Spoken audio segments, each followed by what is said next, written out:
Halo, selamat datang di sesi pembahasan kita kali ini.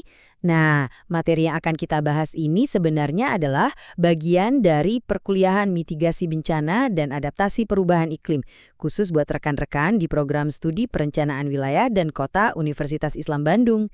Hari ini, kita bakal membedah sesuatu yang sangat fundamental banget, yaitu konsep bencana dan manajemen bencana. Oke, walaupun kedengarannya ini materi akademik yang berat, tenang aja, kita bakal ngobrolin sains dan strategi di balik kebencanaan ini dengan cara yang jauh lebih santai dan gampang dicerna. Bahkan buat kamu yang mungkin baru pertama kali nyentuh dunia tata ruang.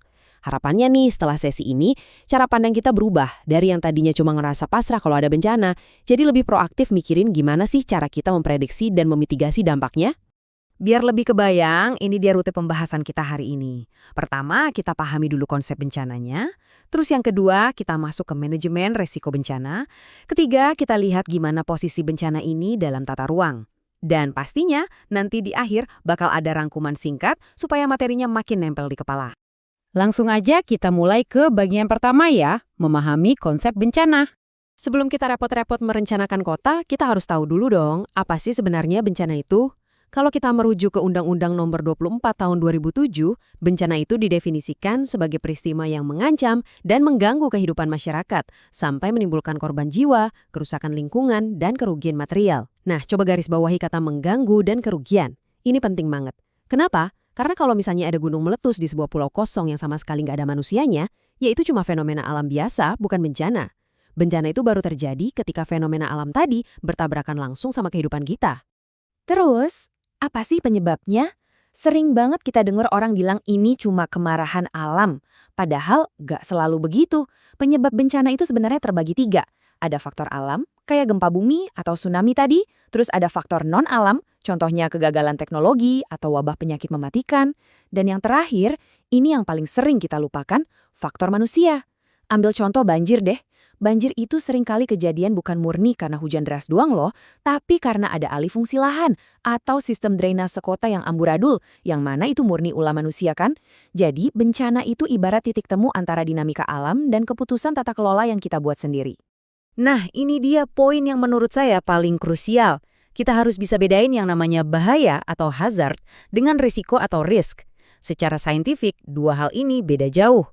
Bahaya itu fenomena fisiknya, kayak guncangan gempanya atau terjangan air banjirnya.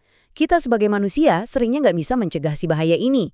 Tapi kalau risiko, itu adalah potensi kerugian di masa depan, kayak seberapa banyak gedung yang bakal ambruk atau jumlah korban jiwa kalau masyarakat kena bahaya tadi. Sebagai perencana kota, tugas utama kita itu fokus di meminimalkan risiko ini, walaupun kita tahu kita hidup berdampingan sama bahaya tersebut.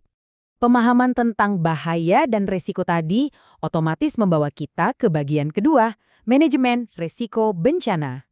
Dulu, orang tuh mikirnya penanganan bencana ya cuma soal tim SAR datang menyelamatkan korban pas kejadian. Cuma sekedar tanggap darurat. Padahal, di pendekatan modern, manajemen bencana itu bukan garis lurus, tapi sebuah siklus yang terus berputar tiada henti. Siklus ini dimulai jauh sebelum kejadian, yaitu lewat pencegahan atau mitigasi buat menekan dampak, lalu ada kesiapsiagaan. Baru deh pas kejadian ada tanggap darurat. Dan setelahnya, kita masuk ke fase pemulihan untuk membangun kembali kawasan tersebut dengan standar yang lebih baik lagi supaya wilayah itu siap dan masuk kembali ke fase mitigasi. Benar-benar proses yang sistematis dan berkelanjutan. Salah satu alat paling esensial di tahap pra-bencana ini namanya pengkajian risiko atau risk assessment. Di sini, kita nggak nunggu bencana kejadian dulu baru sibuk menghitung rugian. Nggak gitu konsepnya. Kita pakai data-data geologis, demografis, dan hidrologis sebagai instrumen prediktif. Jadi kita hitung dan petakan gimana sih interaksi antara ancaman alam tadi sama kondisi masyarakat kita yang rentan. Kalau kita udah tahu pasti letak bahayanya di mana dan siapa aja yang berpotensi kena dampaknya, kita bisa mengestimasi kerugiannya jauh-jauh hari. Bisa dibilang inilah cara sains menyelamatkan banyak nyawa. Sekarang kita masuk ke bagian ketiga, bencana dalam tata ruang. Disinilah teori-teori yang kita bahas tadi ketemu langsung sama praktek tata ruang di Indonesia. Kenapa sih dokumen krusial seperti rencana tata ruang wilayah sangat penting? Jawabannya sederhana, karena ancaman itu jatuhnya nggak merata di semua tempat. Setiap ancaman punya jejak spasial masing-masing. Banjir punya area genangannya sendiri. Tanah longsor pasti terjadi di kemiringan lereng tertentu, gempa bumi punya jalur sesar. Nah, peta tata ruang inilah yang jadi kanvas buat kita para perencana wilayah. Di atas peta ini, kita mendeliniasi secara jelas mana garis batas kawasan yang aman dan mana yang masuk zona merah bahaya.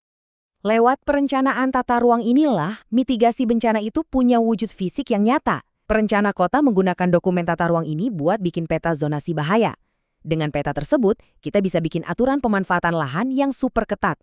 Kita arahkan tuh pembangunan supaya menjauh dari zona bahaya, dan secara hukum mencegah banget dibangunnya permukiman, rumah sakit atau fasilitas vital di area yang berisiko tinggi. Bayangin aja, tata ruang itu bukan sekedar menggambar layout kota biar kelihatan cantik, tapi ini adalah garis pertahanan pertama kita buat mencegah hilangnya nyawa. Nggak kerasa kita udah sampai di bagian keempat, yaitu rangkuman materi pembelajaran. Yuk kita tarik benang merahnya supaya makin nempel di ingatan. Ada 3 poin utama dari pembahasan kita.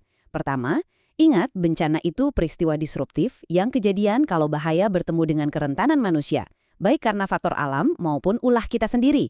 Kedua, manajemen bencana itu bukan cuma soal merespon keadaan darurat, tapi sebuah siklus prediktif yang jalan terus-menerus. Dan ketiga, tata ruang di Indonesia itu punya peran luar biasa vital sebagai alat tata kelola untuk menjauhkan masyarakat dari paparan jejak spasial bahaya tersebut. Sebagai penutup dari sesi pembahasan kali ini, saya mau ngasih satu pertanyaan buat bahan renungan. Coba deh nanti pas kamu lagi jalan-jalan di kota kamu sendiri, perhatikan baik-baik. Menurut kamu, apakah tata ruang di kotamu saat ini udah cukup tangguh buat ngelindungin warganya dari potensi bencana di masa depan? Atau jangan-jangan malah sebaliknya? Pikirkan itu baik-baik. Jadikan ini sebagai motivasi buat terus belajar, karena masa depan keselamatan kota kita benar-benar ada di tangan perencana yang peduli. Terima kasih udah ikut bergabung membedah materi ini bareng-bareng, dan sampai jumpa di pembahasan seru kita yang selanjutnya.